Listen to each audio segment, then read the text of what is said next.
Très souvent, j'entends la question, mais quelle planète allons-nous laisser à nos enfants? Et très souvent, moi, je retourne la question en disant, mais quels enfants allons-nous laisser à notre planète?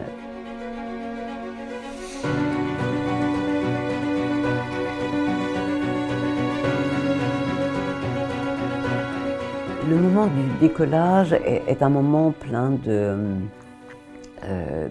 pression intérieure, d'émotion. Il y a bien évidemment beaucoup de vigilance et de concentration parce qu'on sait que c'est une phase dynamique du vol sur laquelle il faut avoir vraiment toute sa lucidité et sa concentration.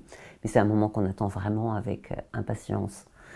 Que ce soit le premier vol, que ce soit le deuxième vol, on est installé au sommet de la fusée. On sait qu'en 8 minutes 40, on sera injecté en orbite, en situation de microgravité. Donc on attend avec impatience ce moment qui en russe s'appelle zажигание, la mise à feu. Et là on sait que c'est pas réversible. On va partir, on est en route.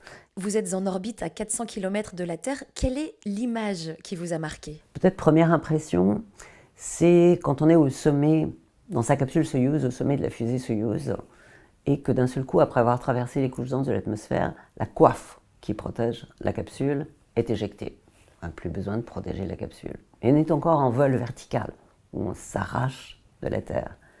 Et là, j'ai essayé, malgré le harnais qui nous maintient au fond du siège, de regarder par le hublot qui était juste à ma droite. C'est une magnifique aurore qui se déployait avec ce voile de verre sur la surface de la Terre. Là, c'était un moment de pure magie.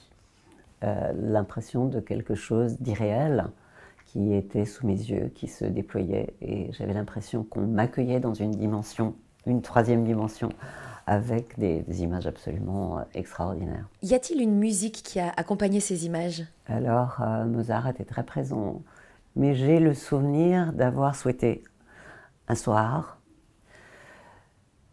de m'octroyer ce plaisir de voir défiler toute une orbite. 90 minutes à regarder par le hublot, à me laisser porter. Et j'étais accompagnée à ce moment-là par Maria Callas dans ce morceau Casta Diva de Norma.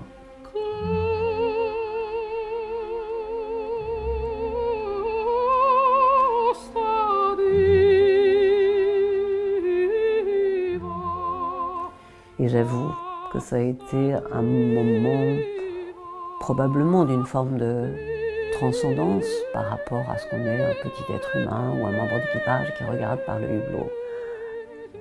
Là, c'était peut-être une âme, un esprit, un cœur, un regard qui voguait dans cet espace en contemplant la Terre. À quoi ressemble la Terre vue de l'espace?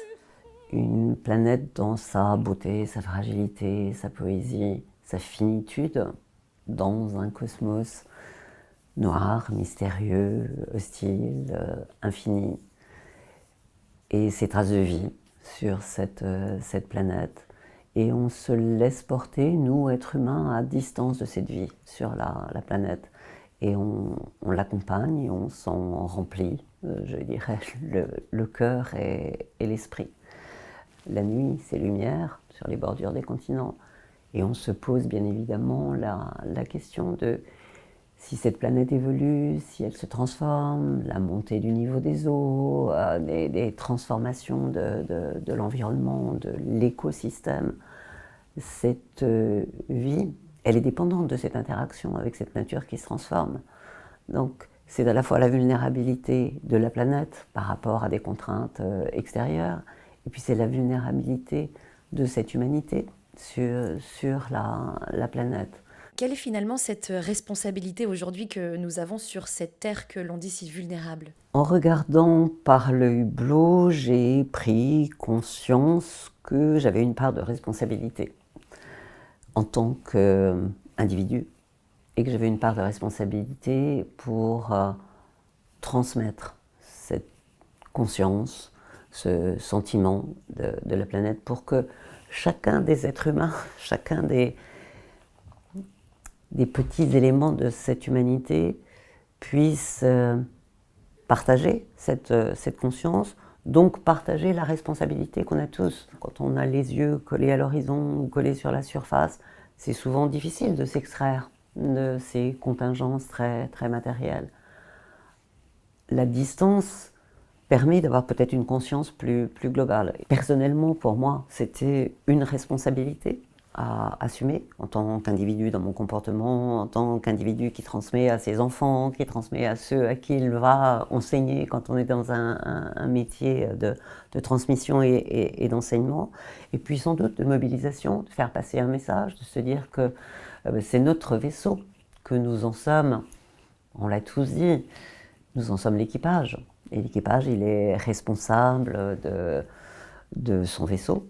Ça, on le ressent très bien quand on est un équipage dans une station spatiale internationale. On sait bien que c'est nous, l'équipage, chacun des membres, qui sommes responsables du bon état, du bon fonctionnement, de la maintenance de cette station, et que c'est le vaisseau qui fait qu'on est en sécurité dans un environnement hostile. Ça, c'est à l'échelle de la station spatiale, mais je crois qu'on le ressent aussi à l'échelle de notre vaisseau Terre, de la planète qui nous porte, qui nous transporte dans l'univers.